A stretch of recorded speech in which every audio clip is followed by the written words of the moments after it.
Growing reports of wild boar causing damage in towns and villages across the Forest of Dean.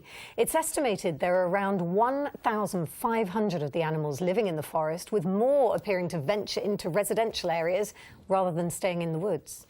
Well, now a new group has been set up to try to tackle the problem. Here's our Gloucestershire reporter, Steve Nibbs.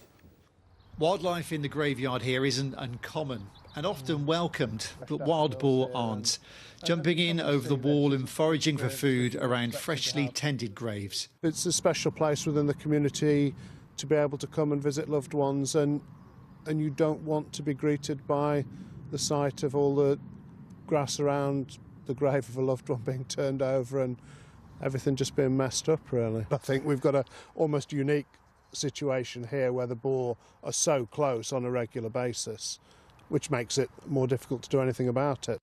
And they're getting closer elsewhere too, like here on Cinderford High Street recently.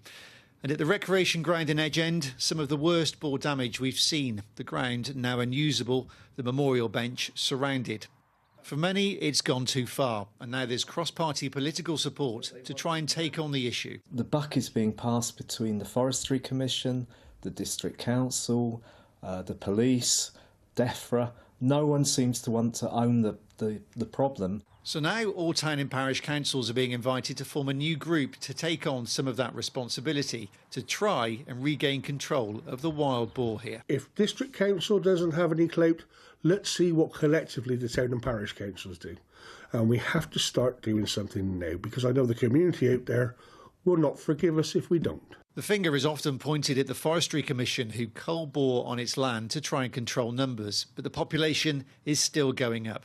They say they welcome any new ways to manage boar, but say it's ultimately the responsibility of the landowner.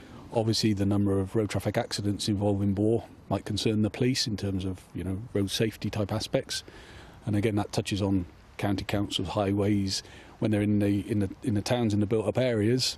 Overturning rubbish bins and foraging for food there, that becomes the individual resident's sort of concern and issue, and maybe the district council can, provide advice. The new group wants the boar to be an asset rather than a problem, and its first plan is a bylaw to stop people feeding the animals. A small first step, it says, towards everyone taking responsibility.